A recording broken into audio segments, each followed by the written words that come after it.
ඒකකට උත්තර දෙන්න ඕන අර විභාග කටයුතු සම්බන්ධයෙන් ඔබ දන්නවා අපේ දකල්මනාකර මධ්‍යස්ථානයේ මගින් සෑම විභාග කටයුත්තකදීම ඊට පෙර අපේ සැලැස්මක් නිර්මාණය කරන විභාග දෙපාර්තමේන්තුවත් එක්ක ඒකෙදී සියලුම පාර්ශ්වකරුවන් අපි එක්කහුව වෙනවා. මොකද කාලගුණ විද්‍යා දෙපාර්තමේන්තුව එදිනෙට අපි විශේෂ මැදිරියක් පවතින හදිසි වීම මැදිරියට අමතරව විශේෂ මැදිරියක් සහ විශේෂිත දුරකථන අංක ලබා දෙනවා.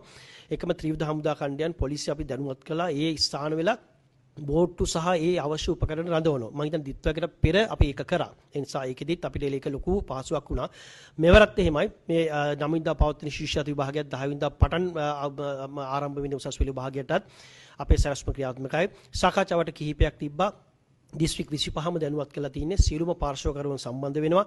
ඉතින් මේකෙදී ඒ විශේෂ මැදිරීන් ඔක්කොම එක්කහවිලා දිස්ත්‍රික් ආපදා කළමනාකරන ඒකක 25ම පැය 24 පුරාම ක්‍රියාත්මක වෙලා පහුගිය දත් ඔබට මතක ඇති අපි අපගේ ඒ බෝට්ටු සහ උපකරණ උපයෝගී කරගෙන දරුවන්ව මේ විභාග මධ්‍යස්ථාන වලට කල් වේලා ඇතුව අරන් යන වැඩ පිළිවෙල අපි සක්‍රිය කරා. මම හිතන්නේ ඒකත් මේ වසරත් අඛණ්ඩව ක්‍රියාත්මක වෙනවා.